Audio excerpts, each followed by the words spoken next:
Praise the Lord. परमेश्वर धन्यवाद हो आज के सुंदर दिन के लिए कि परमेश्वर ने एक बार फिर हमको मौका प्रदान किया कि हम परमेश्वर के वचन में चलेंगे। और आज मैं एक बहुत ही महत्वपूर्ण विषय के ऊपर बात करना चाहता हूं। जैसे कि आपने थंबनेल के ऊपर देख ही लिया होगा, आज मैं एक बहुत ही महत्वपूर्ण निर्णय के विषय में आपसे बात करना चाहता हूं। सही मायनों में देखा जाए तो ये सबसे महत्वपूर्ण निर्णय है जो आपकी ज़िंदगी में आपको लेना ही होगा।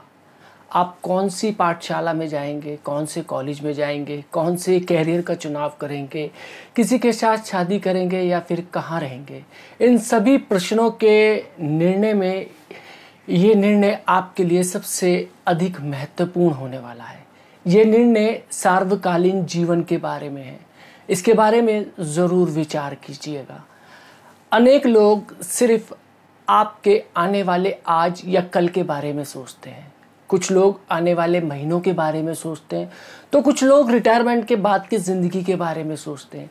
पर आज मैं आपसे आपके मृत्यु पश्चात के जीवन पे चर्चा करना चाहता हूँ। क्या आप उसके लिए आपकी कोई योजना है या आपने कोई योजना तैयार की है? क्या आपको ये पता है कि आपका शरीर सिर्फ मांस, हड्डी और खून से बना हुआ है? पर सच ये भी है कि आप आत्मा हो जिसमें जान है और जो शरीर में रहती है। जब आपकी मृत्यु हो जाती है तो आपके शरीर पर कफन डाला जाता है और उसके बाद उसका रूपांतरण मिट्टी या राख में हो जाता है। यह तो आपके शरीर का हुआ, पर जो आप सच में हो उसका क्या? आपका आत्मिक जीवन है, वह आपके प्राकृतिक या शारीरिक आंखों से नहीं दिखता, पर आत्मिक रूप से आपका आत्मा ही हमेशा जीवित रहता है। और आपका यह अनंतकालीन आत्मिक जीवन आप कहाँ पे व्यतीत करते हैं, आज ये वचन सुनकर कौन सा निर्णय लेते हैं, ये उसके ऊपर निर्भर करेगा, उसके ऊपर डिपेंड करेगा। इस दुनिया में अच्छा और बुरा, सही और गलत, ऐसी दो शक्तियां हैं और किसी के बगैर बताए ही हमें यह अपने अंदर समझ में आती है। इस आत्मिक क्षेत्र में दो ताकतें हैं, परमेश्वर और शैतान। अच्छे दूत जो उसकी इच्छा और कार्य करने के लिए बनाए गए हैं, और बुरे दूत जिसे दुष्ट आत्मा भी कहा जाता है। ये बुरे दूत पहले अच्छे दूत थे, मगर फिर उन्होंने परमेश्वर के विरुद्ध जाने का निर्णय लिया, जिसको हम बोलते हैं लूसीफर, जिसे बलजुबैल या शैतान भी कहा जाता है। इस दूत ने परमेश्वर के विरुद्ध जाने का नेतृत्व किया, पर परमेश्वर ने इन सभी को स्वर्ग से निकाल दिया और उनके लिए जो जगह बनाई उसे नर्क कहते हैं। परमेश्वर ने नर्क इंसानों के लिए नहीं बनाया, परमेश्वर ने नर्क शैतान और उसके दूतों के लिए बनाया। लेकिन इंसान ऐसे कार्य करके नर्क में चला जाता है। यदि हम देखें प्रकाशित वाक्य 12 बाब उसकी 7 से 9वीं आयत में परमेश्वर का वचन कहता है, फिर स्वर्ग में लड़ाई हुई, मिकाइल और उसके दूत अजगर से लड़ने को निकले और अजगर और उसके दूत उससे लड़े, परंतु प्रबल ना हुए और स्वर्ग में उनके लिए फिर जगह ना रही। तब वे बड़ा अजगर अर्थात वही पुराना सांप जो इब्लीस और शैतान कहलाता है और सारे संसार का भरमाने वाला है, पृथ्वी पर गिरा दिया गया है और उसके दूत उसके साथ गिरा दिए गए। परमेश्वर और उसके दूत, इनका घर स्वर्ग में है, पर शैतान और उसके दूतों का घर नर्क में है। स्वर्ग और नर्क के बीच में ये पृथ्वी और उसका वातावरण है।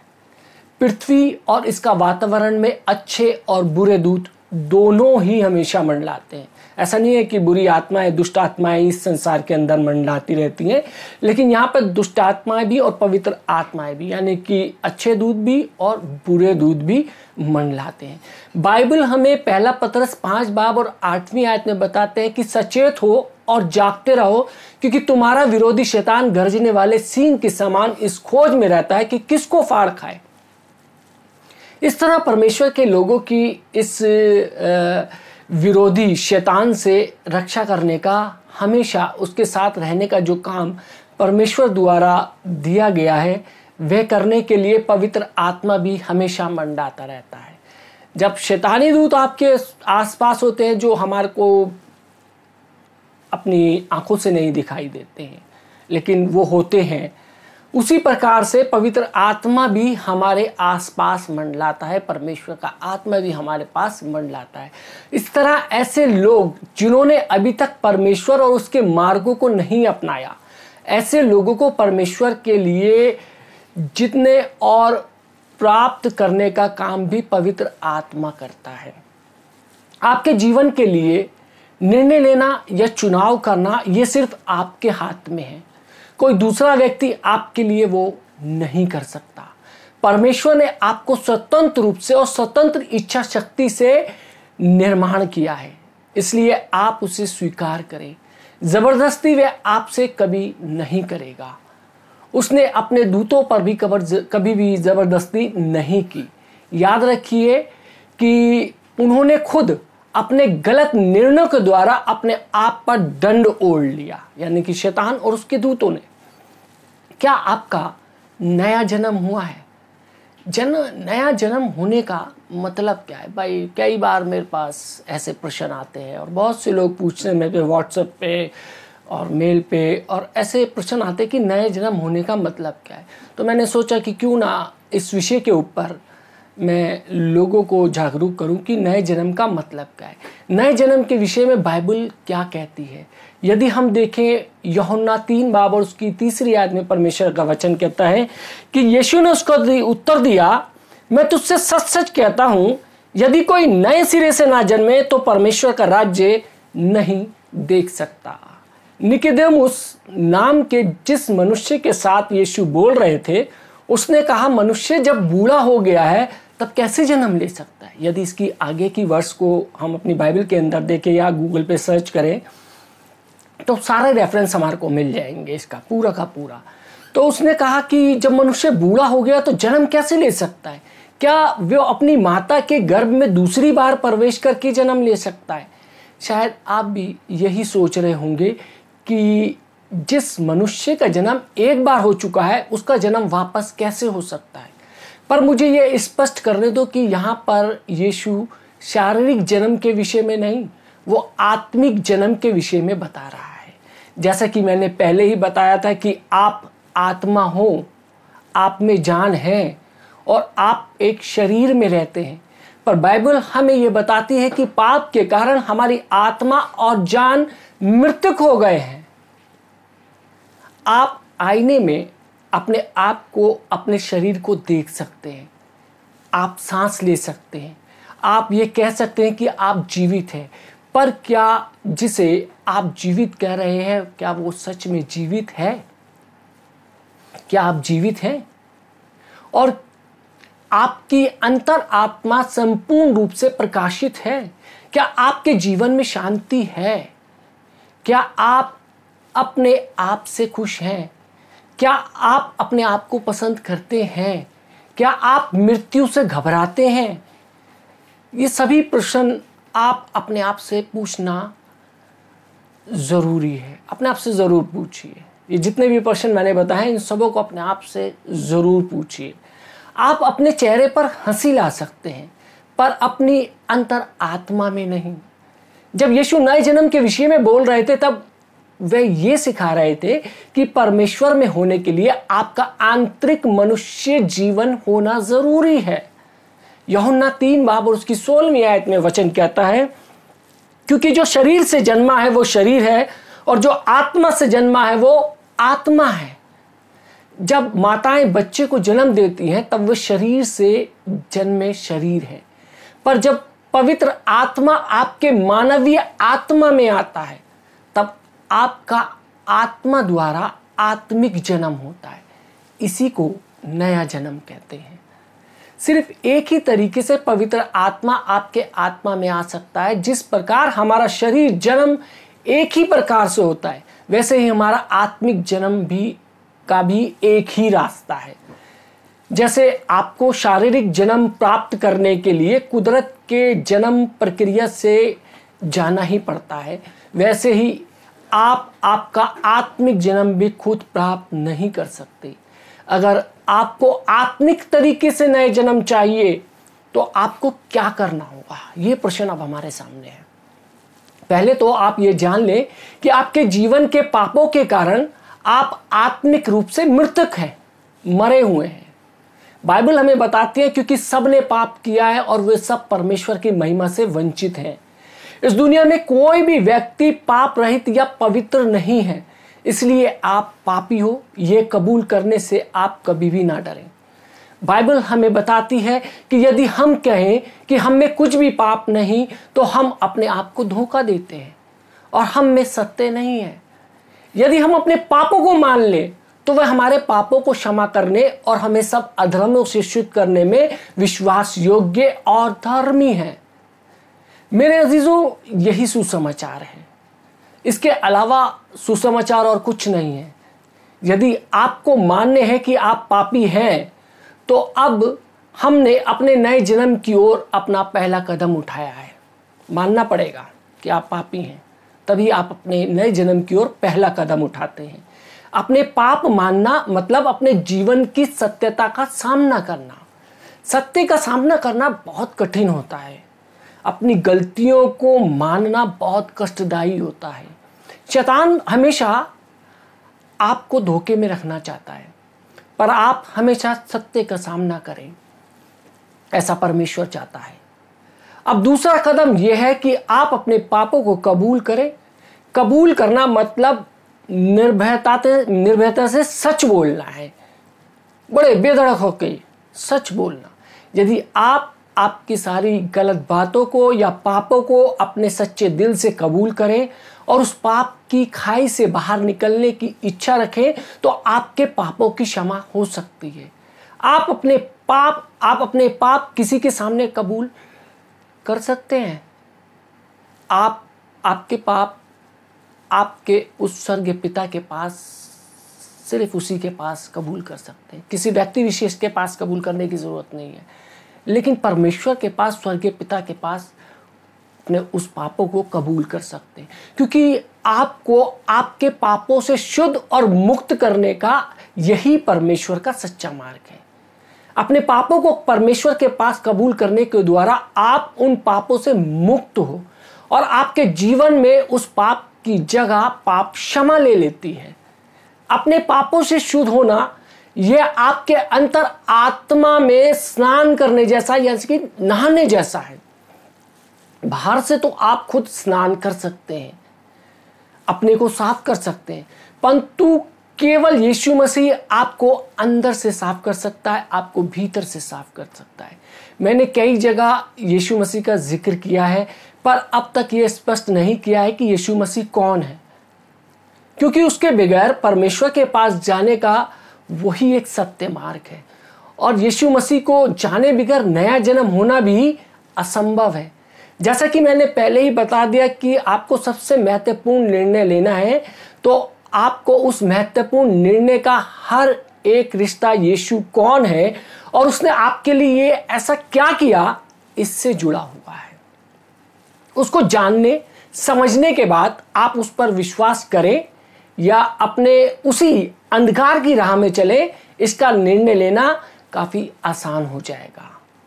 अब मैं आपको ऐसा कुछ बताने वाला हूं जिससे शायद आपका मस्तिष्क ना समझ सके, परंतु आपका दिल उस पर विश्वास करने की इच्छा करेगा। तो फिर अब उस अद्भुत और सच्ची कहानी को जानने के लिए तैयार हो जाइए, जो हमेशा के लिए आपकी जिंदगी बदल सकती है। उत्पत्ति, बाइबल की पहली पुस्तक उत्पत्ति के पहले और दूसरे अध्याय में बाइबल हमें आदि में परमेश्वर ने पहले मनुष्य बनाया और उसने उसका नाम आदम दिया, एडम उसका नाम दिया गया। आदम जो था उसका नामकरण जो था परमेश्वर ने करा। परमेश्वर ने आदम को मिट्टी से बनाया और उसमें अपना श्वास फूंक कर, यानी कि अपनी सांस फूंक कर खुद का जीवन और आत्मा डाली, जिसके कारण आदम जीवधारी मनुष्य हो गया। जब उस मिट्टी के पुतले के अंदर परमेश्वर की आत्मा गई उसके श्वास के द्वारा, तो आदम जीवनधारी मनुष्य हो गया, जीवित हो गया। दूसरे शब्दों में स्पष्ट किया जाए तो परमेश्वर ने अपना श्वास आदम में डाले द्वारा उसे आंतरिक रूप से यानी कि आत्मिक रूप से जिंदा बना दिया। परमेश्वर का श्वास मनुष्य में डाला गया, उसके बाद वो जिंदा हो गया और अब मनुष्य परमेश्वर के जीवन से परिपूर्ण था। बाइबल हमें बताती है कि आदम परमेश्वर की समानता में बनाया गया। आदम में ऐसी बातें थी जो परमेश्वर के समान थी। उसमें परमेश्वर का श्वास था, उसकी सांस थी, उसमें परमेश्वर था। आदम में कोई पाप नहीं था। आदम और परमेश्वर एक दूसरे के साथ संगति करते थे क्योंकि वे एक समान थे। बाइबल बताती है प्रकाश और अंधकार कभी भी एक नहीं हो सकते। परमेश्वर और आदम दोनों प्रकाश थे, इसलिए वो दोनों संगति करते थे। आदम परमेश्वर में संतुष्ट था। आदम को स्वतंत्र इच्छा शक्ति के साथ बनाया गया था। क्या सही? ये परमेश्वर ने उसे बताया था, साथ ही चुनाव करने की क्षमता भी उसे दी थी। देखिए, वचन को ध्यान से सुनेंगे, बहुत अच्छा लगेगा। बहुत ही अच्छे तरीके से आप वचन को समझ सकते हैं। आदम को चुनाव करने की क्षमता भी उसने दी थी। आदम अच्छा था, पर उसे हरदम अच्छा रहने के लिए हमेशा परमेश्वर और सही मार्ग का चुनने की आवश्यकता थी। आदम अकेला था, इसलिए परमेश्वर को यह अनुमान था कि उसे एक सहायक की जरूरत है। कोई भी अकेला आदमी होता है जब बोर हो जाता है, लेकिन परमेश्वर ने देखा कि मैं तो रोज शाम को इसके पास आता हूँ इससे बात करने के लिए, लेकिन आदम पूरे दिन अकेला रहता है, तो इसको एक सहायक की जरूरत है। तब परमेश्वर ने आदम को भारी नींद में डाल दिया और उसकी एक पसली निकाली और उसकी जगह मांस भर दिया। आज भी विज्ञान के रूप में देखें तो आदमी की एक पसली कम होती है, औरत की ज्यादा होती है। इस बात को प्रमाण विज्ञान भी करता है, प्रमाण करता है। और वचन बताता है कि उसकी जगह पसली निकालकर परमेश्वर ने मांस भर दिया। आदम की पसली से उसने स्त्री बनाई थी और उसने आदम की सहायक बना के रखा। याद रखिए कि स्त्री को परमेश्वर ने आदम के पैरों के हिस्से से नहीं बनाया, ना ही आदम को ताकि आदम उस पर राज कर सके, या उसके सिर के या उसके शरीर के दूसरे किसी हिस्से से नहीं बनाया। उसकी पसली उसके दिल के पास वाले हिस्से से बनाई ताकि स्त्री जीवन में पुरुष की सहायक बने। एक समान अधिकार, एक समान बनाया। अब हमें एक ऐसा जोड़ा मिला जो पृथ्वी पर उस सुंदर बाग अदन में, जिस बाग को परमेश्वर ने बनाया था, उस बाग को बाग अदन या इंग्लिश में ईडन गार्डन कहते हैं। ईडन गार्डन वैसे कोलकाता में भी एक क्रिकेट का मैदान है और हम देख सकते हैं जब क्रिकेट होता है तो उसके अंदर भी ईडन गार्डन का नाम हमें बार बार सुनने को मिलता है जब कोलकाता में मैच होता है। तो परमेश्वर ने एक सुंदर बाग बनाया जो ईडन गार्डन नाम था, जिसको हिंदी में बाग अदन कहते हैं। उसको बाग अदन में परमेश्वर ने रखा, जो परमेश्वर ने सिर्फ उनके लिए बनाया था। वे अपने जीवन का आनंद ले, ये परमेश्वर की उनके बारे में इच्छा थी। ये बात बिल्कुल निश्चित है। वहां पर परमेश्वर ने ही बनाई गई एक ऐसी निर्मित थी जो कि शैतान था। पहले वो स्वर्ग में स्तुति आराधना करने वाला दूत था, बहुत ही सुंदर दूत था लूसीफर, बहुत ही सुंदर। जब वो चलता था तो उसके पैरों में से बहुत सुंदर मधुर आवाज आती थी, इतना सुंदर कि उसके बराबर सुंदर कोई नहीं था। स्तुति आराधना करने वाला दूत था जो परमेश्वर के विरुद्ध विद्रोह करने के कारण नीचे गिरा दिया गया था। वे परमेश्वर का नहीं अपना अधिकार चाहता था स्वर्ग के अंदर। उसने कहा कि मैं अपना सिंहासन परमेश्वर के सिंहासन के ऊपर लगाऊंगा।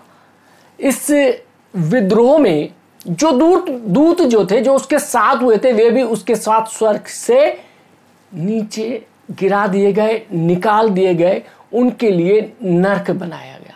लेकिन आज भी शैतान और उसके दुष्ट आत्माओं को पृथ्वी पर उनका कार्य करने की छूट दी गई है। देखिए, बहुत ही गंभीर बात बता रहा हूं। शैतान और उसके दुष्ट आत्माओं को पृथ्वी पर उसका कार्य करने की छूट दी गई है।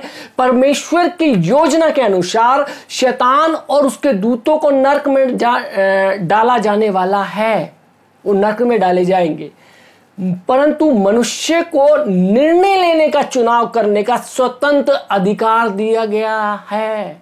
हमने देखा बागे अदन के अंदर भी, मैंने जैसे बताया था कि आदम को निर्णय लेने का संपूर्ण अधिकार दिया गया है।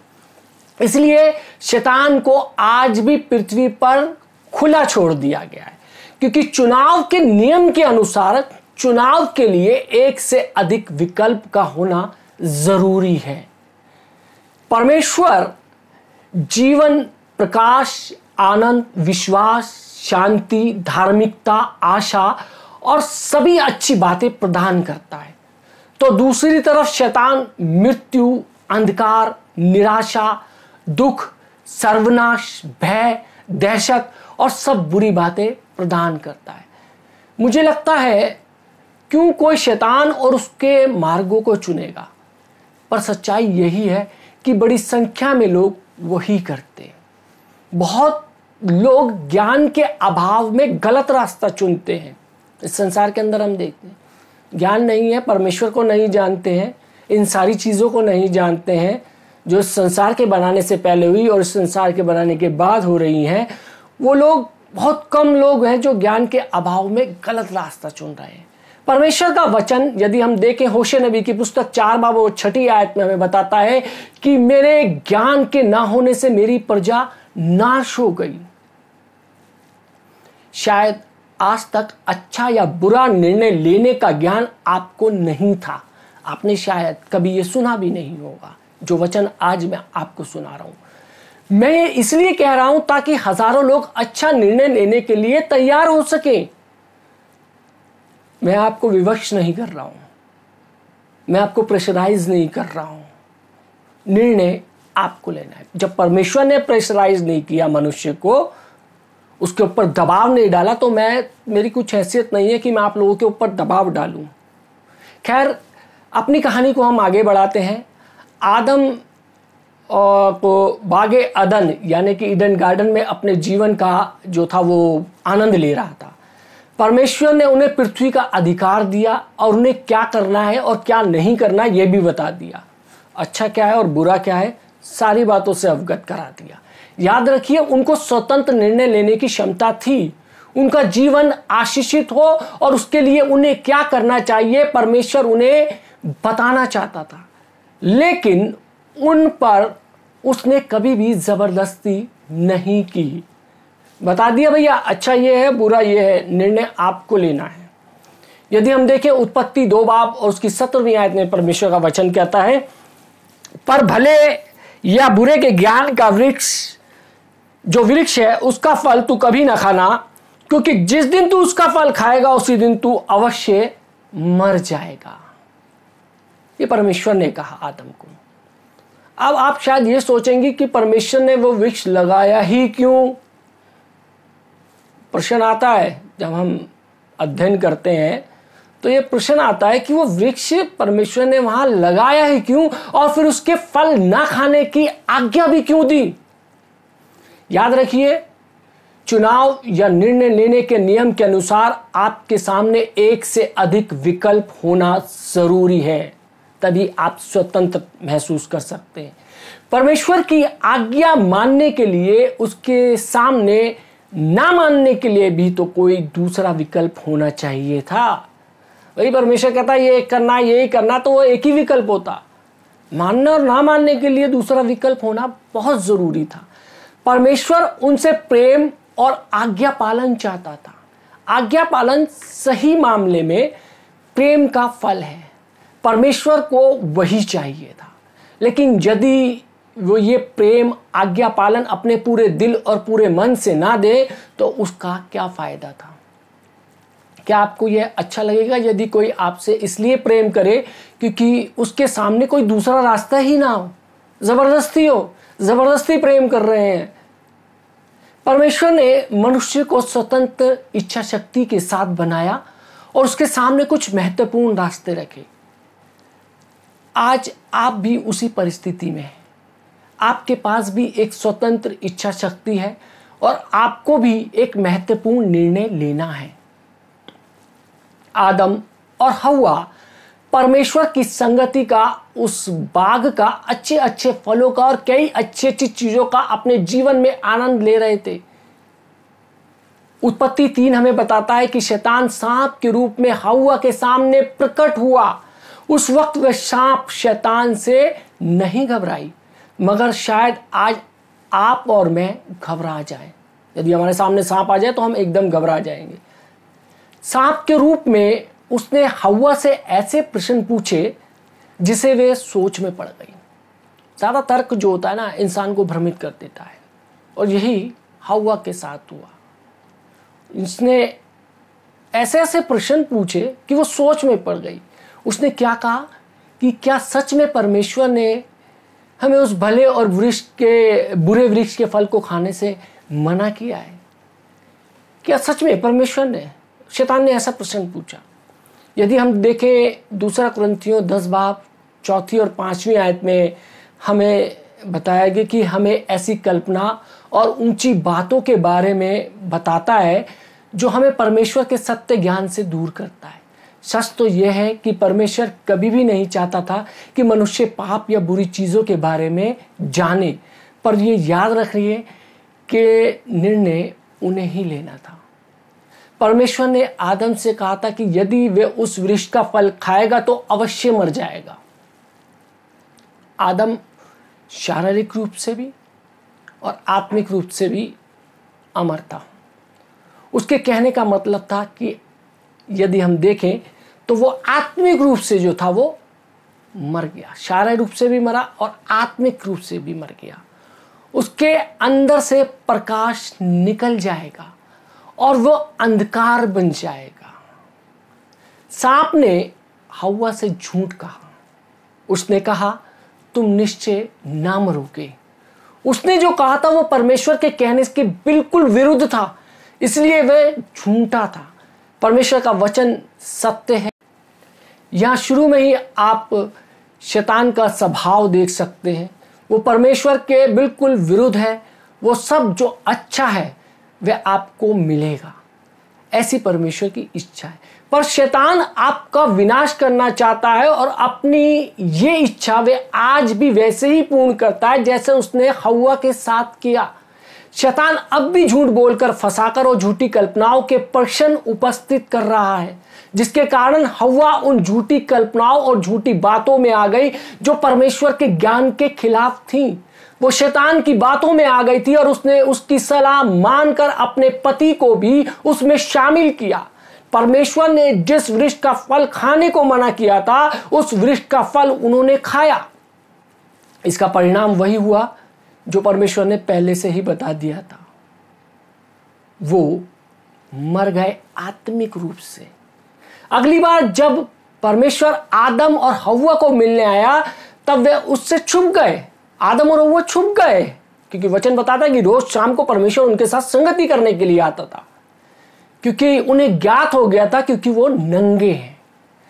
जब परमेश्वर को पता चला कि उन्हें ज्ञात हो गया है कि वो नंगे हैं, वो समझ गया कि उन्होंने पाप किया है, आज्ञा का उल्लंघन किया है। दुनिया का पहला गुनाह हुआ आज्ञा ना मानना। सबसे पहला अपराध था आज्ञा, हुक्म ना मानना। उन्होंने शैतान की झूठी बातों पर विश्वास किया। अब परमेश्वर उनके साथ उनके पापों के अनुसार व्यवहार करने लगा। पर जो गंदगी और संकट उन्होंने अपने कर्मों द्वारा अपने आप पर ओढ़ लिए से, उससे बाहर निकलने की योजना उसी वक्त परमेश्वर के पास थी। परमेश्वर के पास इस योजना का जो थी, जो ये इन्होंने कार्य किया, उसकी एक अनूठी योजना थी। मेरे अजीजों, आज हम इस वचन के अंदर हम देख रहे हैं कि मनुष्य की मृत्यु क्यों होती है। अभी हमने इस वचन में देखा कि क्या रीज़न था जो आदम की मृत्यु हुई, इस संसार के अंदर मृत्यु आई। ये वचन ज़्यादा लंबा ना हो जाए, इसलिए मैं इस वचन को 2 भागों में आप लोगों के सामने प्रस्तुत करूंगा। इस वचन को मैं आप लोगों के साथ शेयर करूंगा। और आज जितने लोगों ने इस वचन को सुना है, मेरा आप लोगों से निवेदन है कि इस वचन को आप लोग आगे भी शेयर करें, ताकि बहुत से लोग जो शैतान के इस चक्र के अंदर फंसे हुए हैं वो इस चक्र से आज़ाद हो जाएं। परमेश्वर चाहता है कि हम अपना जीवन उसके मार्गों पर चलते हुए व्यतीत करें, अपनी स्वतंत्र इच्छा के अनुसार, किसी के दबाव में नहीं। परमेश्वर आप सबको आशीष दे, आमीन। आइए हम दुआ मांगे। धन्यवाद देते हैं महान सामर्थी पिता परमेश्वर आज के सुंदर वचन के लिए, जिसमें खुदावंद हमने देखा कि इंसान के जीवन में मृत्यु किस प्रकार आई, किस प्रकार से शैतान ने मनुष्य को भ्रमित किया और किस प्रकार से उसने अपने कुचक्र के अंदर फंसाया। परमेश्वर हम जानते हैं कि परमेश्वर आप हमारे ऊपर दबाव नहीं देते, लेकिन सही क्या है और गलत क्या है परमेश्वर आप हमारे को ज्ञात करा देते हैं, आप हमारे को बता देते हैं। हम जानते हैं कि परमेश्वर इन भौतिक सुखों को देखते हुए शैतान हमारी आंखों को चमक धमक की ओर केंद्रित कर देता है, हमारे जीवन को उन गलत बातों की ओर लेके चला जाता है जिसमें हमें नहीं जाना है। ऐ परमेश्वर हमारी अगुवाई करें, जबकि परमेश्वर इस वचन का हम दूसरे भाग में देखेंगे कि आगे क्या हुआ परमेश्वर, तब हम तेरी उस योजना को समझने पाएंगे। परमेश्वर आज जितने लोगों ने प्रभु जी ये वचन सुना है इनको आशीष दे, इनके परिवार पे आपकी आशीष, यीशु मसीह के नाम से मांगते हैं, आमीन।